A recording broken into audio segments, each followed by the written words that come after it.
Positive तरह जागृत। Good morning all of you. Good morning sir. अच्छा, सबसे पहले तो ये इसको बंद कर देना, बाहर चिंजिया रहेगा, गेट बंद। अच्छा, सबसे पहले बताओ, आवाज आ रही है कोई भी एक? आ रही है सर। हाँ आ रही है ना, और दिखाई दे रहा है बोर्ड पे? Yes sir. ठीक है, अब अपनी आवाज और अपना वीडियो दोनों म्यूट कर लो। वीडियो म्यूट करो। ये किसने ऑन कर रखा है? क्योंकि इसमें आपका डेटा ज्यादा खर्च होता है। मैं वीडियो ऑन करवा सकता हूँ लेकिन फिर आपका नेट ज्यादा खर्च होगा फिर उसमें, इसलिए वीडियो और ऑडियो आप दोनों म्यूट रखा करो। हाँ, अगर आपको जरूरत पड़े कि सर समझ में नहीं आया, ठीक है, कोई आपको क्वेश्चन पूछना है, उस समय आप अपनी वॉइस भी और आप अपना वीडियो भी क्या कर सकते हो, अनम्यूट करके क्वेश्चन पूछ सकते हो। लेकिन क्वेश्चन पूछना ही है समझ में नहीं आने पर, ऐसे फालतू में नहीं। और ऐसे भी नहीं कि हमें शर्म आ रही है, हेजिटेशन है कि हम क्वेश्चन नहीं पूछ पा रहे। क्वेश्चन पूछना आपको, और ऐसा ही लगना चाहिए कि हम इस स्कूल में ही पढ़ रहे हैं, क्योंकि मैं तो स्कूल में पढ़ा रहा हूँ, तुम घर पे पढ़ रहे होंगे। हाँ देखो, पढ़ना क्या है, हमें अभिक्रियाओं के प्रकार यही चल रहे थे। कम से कम 6 या 7 अभिक्रिया बताई थी मैंने कल। संयुग्मन अभिक्रिया, वियोजन अभिक्रिया, विस्थापन, द्विविस्थापन अभिक्रिया, ऑक्सीकरण, अपचयन और रिडॉक्स रिएक्शन। उसमें कितनी रिएक्शन कंप्लीट हो गई थी? 2। यानी कि मैटर थोड़ा सा धीरे चल रहा है हमारा। धीरे इसलिए चल रहा है क्योंकि मुझे जोर आ रहा है तुम्हें समझाने में। जोर इसलिए आ रहा है कि तुम्हारा बेस क्लियर नहीं है। कैसे? जैसे मैंने 9th में परफेक्ट किया था तुम्हें थोड़ा बहुत, तो कोई बात नहीं, फिर भी हम धीरे धीरे स्पीड मैच कर लेंगे। हाँ, 3 नंबर वाली रिएक्शन डाल रहा हूं अभी। 3 नंबर की रिएक्शन, संयुग्मन और संयोजन अभिक्रिया कल कंप्लीट की थी हमने, जिसमें 2 क्रियाकारक जुड़कर एक उत्पाद बनाते हैं। नंबर 2 पर हमने पढ़ा था वियोजन, जिसमें एक अभिकारक टूटकर 2 या 2 से अधिक उत्पाद बनाता है। और नंबर 3 वाली रिएक्शन कौन सी है? नंबर 3 वाली रिएक्शन है विस्थापन अभिक्रिया, यानी कि डिस्प्लेसमेंट रिएक्शन। जैसा जैसा इसका नाम है ना, वैसी भी क्रिया है। विस्थापन का मतलब क्या होता है? विस्थापन का मतलब होता है एक जगह से दूसरी जगह जाना। जैसे मैं यहाँ पर खड़ा हूँ, अब मैं यहाँ पर चला गया तो मेरा विस्थापन हो गया। मतलब विस्थापन का मतलब ये है कि एक जगह रुकना नहीं है। या अगर यहाँ पर आप केमिस्ट्री की भाषा में इस चीज को समझोगे ना, रिएक्शन, तो विस्थापन का मतलब होता है अधिक क्रियाशील धातु कम क्रियाशील धातु को उसके स्थान से क्या कर देती है? पृथक कर देती है। एक बार मैं डेफिनेशन डाल दूं, वह अभिक्रिया जिसमें वह अभिक्रिया जिसमें अधिक वह अभिक्रिया जिसमें अधिक क्रियाशील, ध्यान देना, नोटिस करना, बहुत इंटरेस्टिंग टॉपिक है, मजा आएगा इसको पढ़ने में, बस आप रेगुलर ध्यान रखते रहो। वह अभिक्रिया जिसमें अधिक क्रियाशील धातु कम क्रियाशील धातु को कम क्रियाशील धातु को उसके स्थान से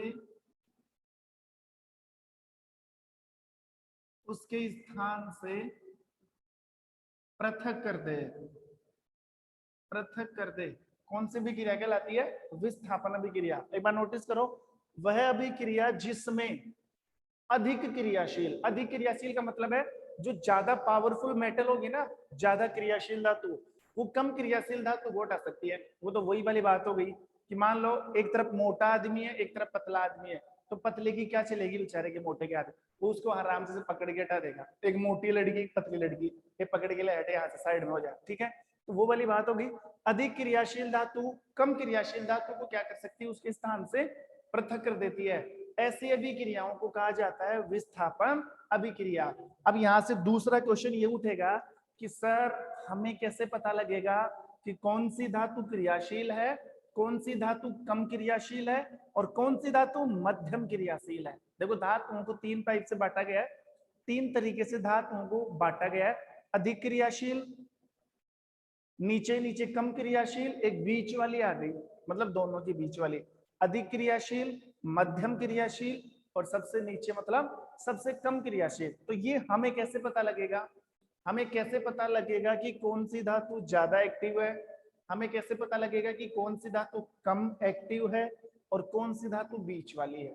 हमें अभी तक तो पता नहीं कि सर कैसे पता लगाए, आपने तो डेफिनेशन लिख दी, अधिक क्रियाशील कम क्रियाशील को हटा देगी। तो जिसके पास ज्यादा पावर होता है वो कम पावर वाले को उसके स्थान से क्या कर देता है, हटा देता है। बस इसी का ही मतलब होता है विस्थापन। अब ये चीजें जो विस्थापन शब्द आ रहा है ये केमिस्ट्री में कैसे अप्लाई हो रहा है, अभिक्रियाओं में कैसे अप्लाई हो रहा है, ये अप्लाई हो रहा है धातुओं के ऊपर। ज्यादा पावरफुल धातु कम पावरफुल धातु को अपने स्थान से क्या कर देती है, हटा देती है। ऐसी अभिक्रियाएं क्या कहलाती है, विस्थापन। तो सबसे पहले मैं आपको जानकारी दे दूं कि कौन सी धातु अधिक क्रियाशील है, कौन सी धातु कम क्रियाशील है। इसके लिए आपको एक टेबल याद करनी पड़ेगी, और टेबल याद नहीं करनी है, टेबल मैं याद करवाऊंगा, अभी के अभी ट्रिक से याद होगी, और ऐसे याद करवाऊंगा कभी नहीं भूलोगे। तो देखो यहाँ पर मैंने हेडिंग डाल दी, दिख तो रहा ना, यहाँ पर हेडिंग डाल दी धातुओं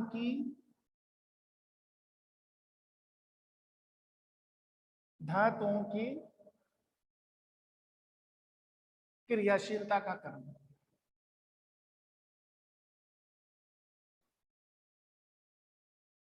धातुओं की क्रियाशीलता का क्रम। धातुओं की क्रियाशीलता का क्रम मतलब कौन सी धातु ज्यादा क्रियाशील है, कौन सी कम क्रियाशील है।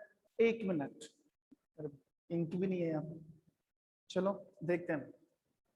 देखो धातुओं की क्रियाशीलता का क्रम, अब आप नोटिस करना, ये जो टेबल में लिख रहा हूं ना, ये टेबल हमें एक ट्रिक से याद करनी है। ट्रिक जानते हो ना, ट्रिक एक तकनीक से, एक टेक्नोलॉजी से याद करनी है, एक ट्रिक बनानी है, इसका फंडा बनाना है। तो ट्रिक क्या है, ट्रिक ये है कि आप बताओ, सब करीना कपूर को जानते हो, थोड़ा सा क्या पढ़ा रहे, करीना कपूर कहाँ से आ गई। करीना कपूर, करीना कपूर की शादी किससे हुई थी, सैफ अली खान से। किससे किससे हुई थी, सैफ अली खान से। जब शादी होती है तो आपस में गिफ्ट वगैरह देते हैं कि नहीं देते, देते ना गिफ्ट वगैरह, तू ये ले, तू ये ले, तू जो भी गिफ्ट है, ठीक है। तो करीना और सैफ अली खान, उनकी शादी के ऊपर ये ट्रिक बनाई। ट्रिक कोई से भी बन सकती है, हमें ट्रिक वही याद करनी चाहिए जो हमारे लिए इजी है, जो वेरिएबल हो, जो हमें इजीली क्या हो सके, याद हो सके। तो ध्यान देना, देखो करीना के फॉर करीना, करीना ने कार मांगी। नोटिस करना, करीना ने कार मांगी। Alto Jain Ferrari, Alto Jain Ferrari. Kareena को गिफ्ट चाहिए था ना, करीना ने कार मांगी एल्टो, एल्टो कार मांगी। वो बोले सस्ती आती है, कोई बात नहीं, जैन दिला दो, जैन भी एक कार आती है, जैन भी सस्ती आती है, क्या जैन एल्टो लेना है, फरारी लो ना ऐसे।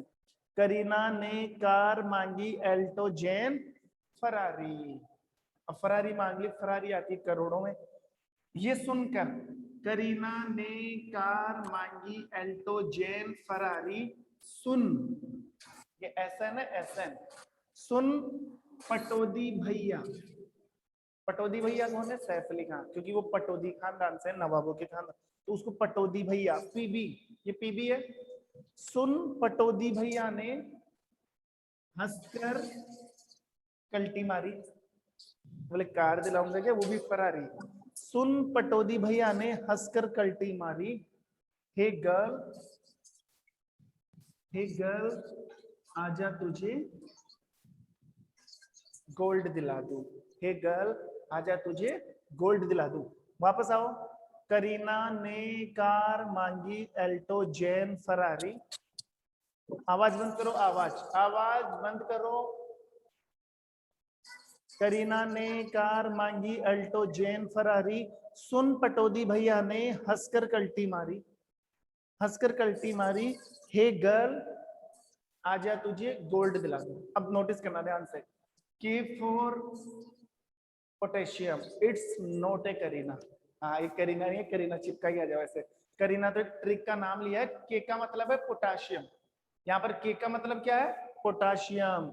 Na क्या है यहाँ पे, सोडियम, Na क्या है, सोडियम। Ca क्या है, कैल्शियम। Mg क्या है, मैग्नीशियम। Al क्या है, एल्यूमिनियम। Zn क्या है, जिंक। Fe क्या है, फेरस, आयरन, लोहा, जो भी बोलना चाहो। Sn क्या होता है? Sn होता है टिन, ये भी एक प्रकार की मेटल है। Pb कांच, शीशा जो आता है ना, लेड, Pb। H मतलब हाइड्रोजन। अब हाइड्रोजन, हाँ बोलो, हाइड्रोजन तो गैस होती है, तो हाइड्रोजन को धातुओं में कैसे डाल दिया? तो हाइड्रोजन अपवाद है, आवारा तत्व कहीं पर भी आ सकता है। हाइड्रोजन, कॉपर, Cu क्या है? कॉपर, तांबा। Hg क्या होता है? पारा, मरकरी। Ag का मतलब चांदी, और Au का मतलब सोना। अब ध्यान रखना, धातु की क्रियाशीलता का क्रम है। अब आप यहां से सोचना, सबसे ऊपरी ऊपर है पोटेशियम, सबसे ऊपरी ऊपर कौन है? पोटेशियम। और सबसे नीचे कौन है? गोल्ड है, सोना है। तो ध्यान रखना, सबसे ज्यादा एक्टिव मेटल है पोटेशियम। सबसे अधिक क्रियाशील अगर कोई धातु है, सबसे ज्यादा क्रियाशील, अरे आवाज मत करो बेटा, आवाज आ रही है आपकी।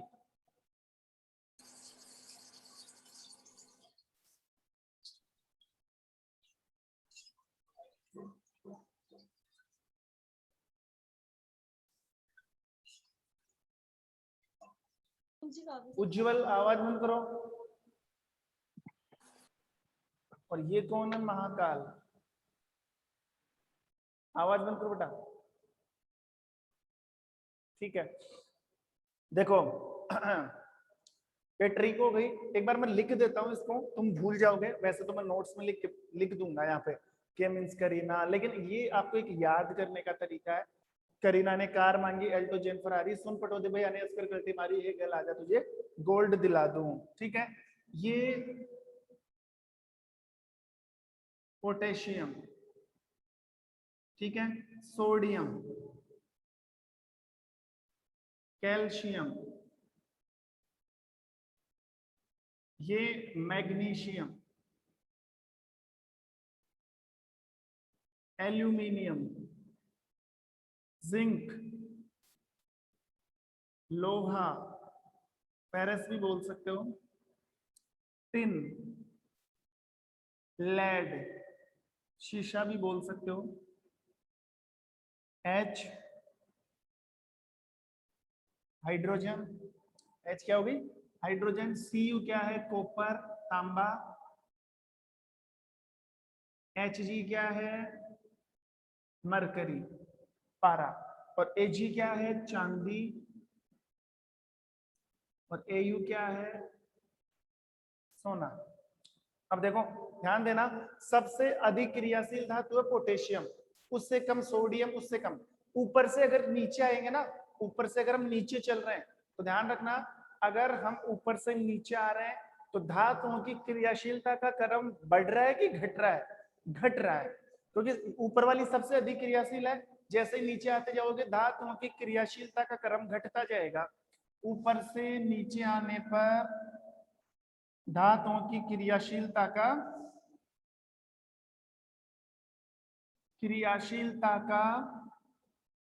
घटता क्रम, क्रियाशीलता का घटता क्रम। सबसे अधिक एक्टिव मेटल कौन सी है? पोटेशियम। उसके बाद में सबसे ज्यादा पोटेशियम है, उससे कम सोडियम, उससे कम कैल्शियम, उससे कम मैग्नीशियम। ऐसे नीचे आते जाओगे ना, सबसे कम क्रियाशील है सोना, सबसे कम क्रियाशील है सोना चांदी। और ध्यान रखना, जो धातु जितनी ज्यादा क्रियाशील होगी, जो धातु जितनी ज्यादा क्रियाशील होगी, वो उतनी ही ज्यादा बेकार मेटल होगी। बेकार से मतलब यह है कि मैं बात करूं सोना, अब सोना किसी से भी क्रिया नहीं करता। देखो, धातु किससे क्रिया करती है? धातु में चार चीजों से क्रिया करती है। धातु या तो अम्ल से क्रिया करेगी, धातु या क्षार से क्रिया करेगी, धातु वायु से क्रिया करेगी, या फिर धातु पानी से। वायु, पानी, अम्ल, क्षार, चार ही चीजों से धातु क्या करती है? क्रिया। और ध्यान रखना, जो धातु अम्ल क्षार उसे क्रिया कर जाएगी, पानी से क्रिया कर जाएगी, या फिर वायु से क्रिया, वो धातु ही बेकार हो जाएगी। जो क्रिया करेगी वो बेकार हो जाती है, सीधी सी बात है। सोना चांदी सबसे अच्छी धातु इसलिए माना, गोल्ड सबसे एक्सीलेंट मेटल है, सबसे ज्यादा इंपॉर्टेंट अगर एक्सीलेंट मेटल जिसे माना जाता है, दैट इज कॉल्ड गोल्ड। उसे हम क्या बोलते हैं? सोना। क्योंकि सोना किससे क्रिया, सोना ना तो पानी से क्रिया करेगा, सोना ना वायु से क्रिया करेगा, ना अम्ल से, ना क्षार से। अब सोचो, सोना किसी से भी क्रिया नहीं करता, इसका मतलब खराब ही नहीं होगा। अगर सोना है, उसमें पानी और वायु से क्रिया, वो तो काला पड़ जाएगा। फिर आपको सर सोना चांदी काले पड़ जाते हैं, इसका मतलब वो शुद्ध नहीं है, उनमें मिलावट है। शुद्ध सोना चांदी कभी भी पानी और वायु से क्रिया नहीं करते। खैर इससे में मतलब नहीं है, ध्यान रखना। सबसे एक्टिव मेटल पोटेशियम। तो मैं यहाँ पर एक क्रम बना देता हूं। यहाँ पे ये देखो, जिंक तक ये अधिक क्रियाशील, ध्यान रखना, ये अधिक क्रियाशील। Potassium, sodium, calcium, magnesium, aluminium, zinc, ये जो 6 मेटल है ये ज्यादा क्रियाशील है, हायर एक्टिव मेटल है, किसी को भी हटा सकती है अपने स्थान से। फिर यहां से लेकर अगर मैं बात करूं कॉपर तक, तो ये हो गई मध्यम, ये बीच वाली आ गई। और अगर नीचे बात करें मरकरी, सोना, चांदी, ये सबसे कम क्रियाशील, सबसे कम क्रियाशील। आप चाहो तो ध्यान रखना, एक और मेटल है वो सोने से भी ज्यादा अच्छी है, तो सबसे कम क्रियाशील है, उसको आप नीचे नीचे लिख सकते हो पीटी, नीचे नीचे लिख सकते हैं पीटी। दिखाई नहीं दे रहा होगा आपको। पीटी का मतलब होता है प्लेटिनम। प्लेटिनम आता है ना, बिल्कुल व्हाइट कलर का आता है। प्लेटिनम के गहने बहुत महंगे होते हैं, सोने से भी ज्यादा महंगे गहने बनते हैं प्लेटिनम का। ये सबसे ज्यादा, सॉरी, सबसे कम एक्टिव है प्लेटिनम, ध्यान रखना। वैसे प्लेटिनम ना भी लिखोगे तो काम चल जाएगा, सोने तक भी काम चल जाता है, ठीक है। ट्रिक में प्लेटिनम को नहीं जोड़ा मैंने।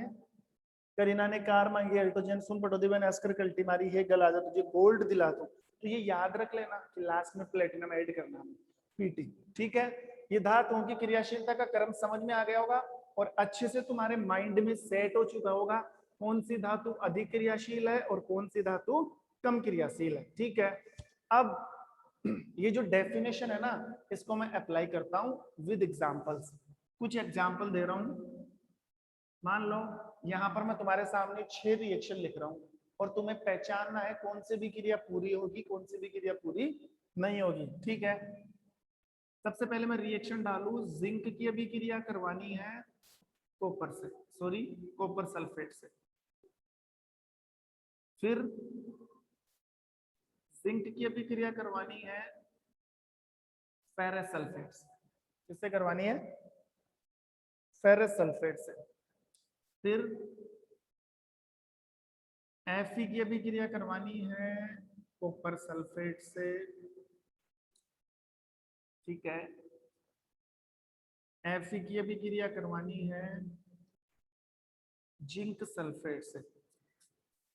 उसके बाद कॉपर की अभिक्रिया करवानी है FeSO4 से और कॉपर की अभिक्रिया करवानी है ZnSO4 से। अब नोटिस करना तो सर क्या लिख दिया समझ में नहीं आ रहा, ठीक है। यहाँ पर मैंने 3 मेटल उठा रखी है। 3 मेटल कौन सी? एक तो Fe, एक कॉपर, एक जिंक। इन तीनों को ही घुमाया है, बाकी अलग से कुछ नहीं लिखा, तीनों को घुमाया। देखो कैसे, सबसे पहले 2 मेटल ले ली मैंने, जिंक, जिंक, जिंक। तो जिंक की अभिक्रिया किससे करवाई है? Copper sulphate, CuSO4। कॉपर का इस्तेमाल हुआ है। कॉपर के अलावा एक कौन सी ली है? Fe, तो FeSO4 से। अब यहाँ पर जिंक ले ली ना 2 बार, तो 2 बार कौन सी ले लो? अब Fe आने दो। तो Fe की अभिक्रिया CuSO4 से, Fe की अभिक्रिया जिंक ले लो, अब की बार ZnSO4 से। जिंक का नंबर आ चुका है, Fe का नंबर आ चुका है, कौन बची? कॉपर। तो कॉपर की अभिक्रिया FeSO4 से, कॉपर की अभिक्रिया ZnSO4 से। अब बताओ 6 रिएक्शन तुम्हारे सामने लिख दी मैंने, इनमें से कौन सी पूरी होगी वो तो पता लगा लो। जो धातु अधिक क्रियाशील होगी वो कम क्रियाशील धातु को हटा देगी। तो अब नोटिस करो, ये जिंक, ये कॉपर, तो क्या जिंक कॉपर को हटा सकती है क्या? जिंक कॉपर को उसके स्थान से विस्थापित कर सकती है क्या? पृथक कर सकती है क्या? देख लो टेबल में जाके, ऊपर से आओ, ऊपर चलो चलो चलो, जिंक, ये रहा जिंक, मिल गया Zn। जिंक किसको हटा रहा है? नीचे आओगे कॉपर, कॉपर तो बहुत नीचे है, कॉपर तो बहुत इनएक्टिव है, यानी कि जिंक ज्यादा क्रियाशील है कंपेयर देन कॉपर। हाँ, कुछ पूछना है? देखो इधर जिंक, यहां पर मैंने 3 मेटल लिए, एक तो जिंक, एक कॉपर और एक Fe। तो सबसे पहले जो फर्स्ट रिएक्शन है, क्या जिंक कॉपर को हटा सकती है क्या? बिल्कुल हटा सकती है, क्योंकि जिंक ज्यादा क्रियाशील है और कॉपर कम क्रियाशील है, टेबल से पता लग रहा है ना, ठीक है। तो जिंक कॉपर को रिमूव कर सकती है, तो जिंक क्या करेगी, कॉपर को हटा देगी और खुद उसकी जगह जाकर बैठ जाएगी। तो अधिक क्रियाशील धातु ने कम क्रियाशील धातु को क्या कर दिया, हटा दिया। तो ये कौन सी भी क्रिया हो गई, विस्थापन अभिक्रिया। कंप्लीट करो रिएक्शन को।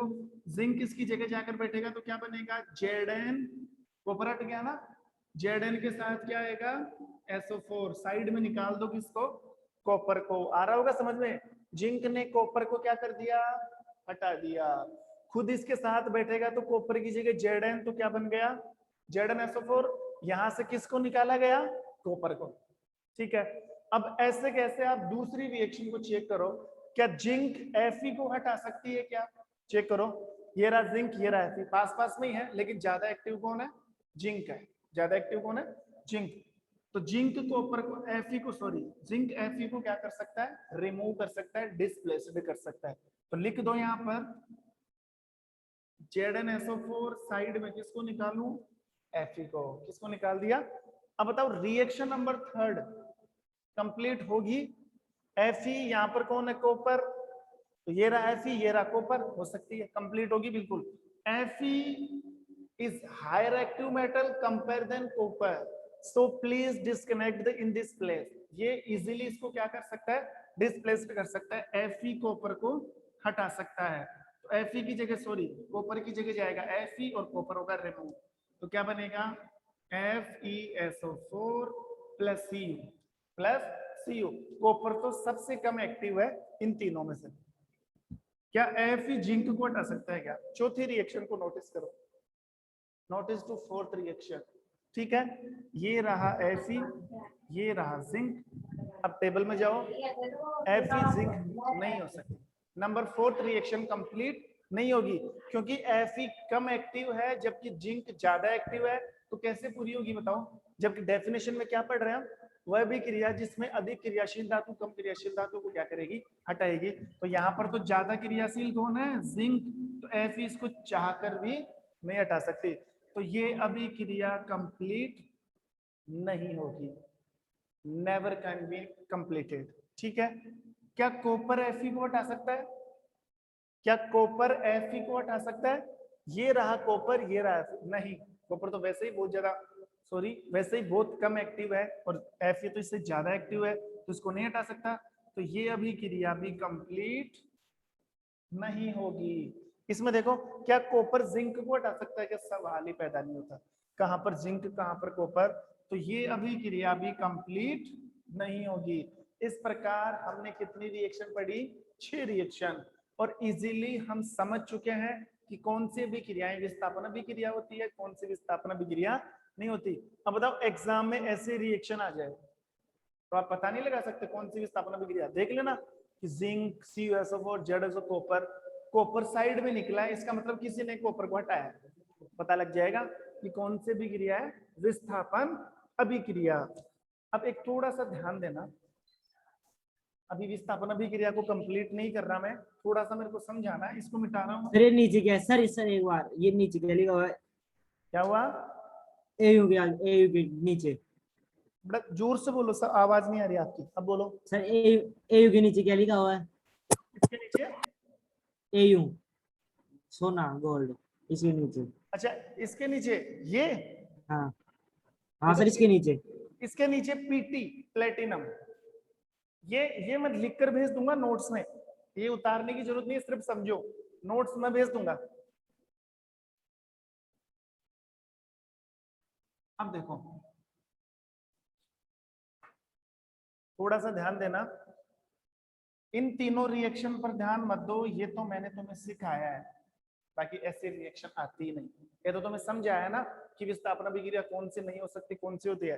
तो इन 3 रिएक्शन को तो रिमूव करो यहां से, इनका यहां पर कोई काम नहीं है। अब बची कितनी रिएक्शन, 3, और ये तीनों अभिक्रिया कौन सी है, विस्थापन अभिक्रिया है। इनमें से एक रिएक्शन उठा लो, जैसे रिएक्शन नंबर 3, इस पर नोटिस करना, ठीक है। और अभिक्रिया क्या है, अभिक्रिया ये है कि लोहे की अभिक्रिया करवाई गई है किससे, कॉपर सल्फेट से। लोहे की अभिक्रिया किससे करवाई गई है, कॉपर सल्फेट से, और क्या बन रहा है, फेरस सल्फेट और कॉपर। एक बार मैं सबके नाम लिख देता हूं, इसका नाम है फेरस। फेरस, ध्यान रखना ये लोहा है, लोहा। सामान्य भाषा में बोलोगे लोहा, अंग्रेजी में आयरन। और इसको साइंटिफिक इसका जो लैटिन नेम है, लैटिन भाषा में इसका नाम क्या है? फेरस। ये क्या है? Copper sulphate. Copper sulphate. तो सल्फेट के साथ यहाँ पर Fe जुड़ गया, तो फेरस को, कॉपर हट गया ना यहाँ से, कॉपर तो हट जाएगा, फेरस जुड़ जाएगा, तो फेरस सल्फेट। इसका क्या नाम हो जाएगा? Ferrous sulphate. क्या नाम हो गया इसका? Ferrous sulphate. और ये साइड में क्या निकल गया? कॉपर। कॉपर का हिंदी में क्या नाम है? तांबा। कॉपर अंग्रेजी का शब्द है, हिंदी में तांबा कहते हैं इसको, तांबा। तांबा आप सब जानते हो। तो ये लो, ये रिएक्शन बोले सर इसको दोबारा क्यों बता रहे हो आप? इसको मैं प्रैक्टिकली करके दिखाऊंगा। तुम्हारी बुक में एक्सपेरिमेंट किया गया है इसका। एक्सपेरिमेंट क्या कि ये चीज करवा के दिखाओ। ये आप घर पर भी चेक कर सकते हो, घर पे ट्राई कर सकते हो। Fe बोले लोहा कहाँ से लाओगे? तो लोहे की तो कील मिल जाएगी, लोहे का लोहा तो बहुत सारा घर पर, लोहे की तो कील मिल जाएगी। कॉपर सल्फेट कहाँ से लाओगे? अब ये तो घर पर मिलेगा नहीं, वरना घर पर करते हैं। स्कूल में तो पढ़ा है कॉपर सल्फेट, ये तो मैं तुम्हें करके दिखा दूंगा स्कूल में एक्सपेरिमेंट। तो कॉपर सल्फेट एक यौगिक है, ये ऐसे तो मिलता नहीं है, और ये साइंटिफिक दुकानों पर मिलता है कॉपर सल्फेट। तो कॉपर सल्फेट में लोहे की कील डालनी है आपको, ये वाली रिएक्शन हो जाएगी। देखो कैसे, समझना। एक्सपेरिमेंट के जरिए हम इसको समझे। हमें क्या लेना है? सबसे पहले एक बीकर लेना है।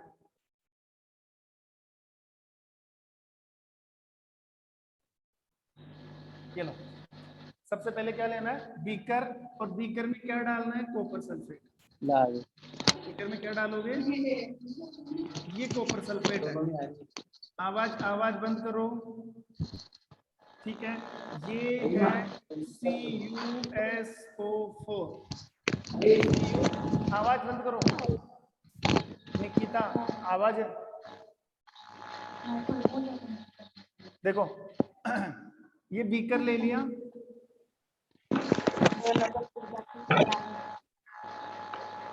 ठीक है। निकिता आपने वॉइस म्यूट नहीं कर रखी। अरे क्या बोल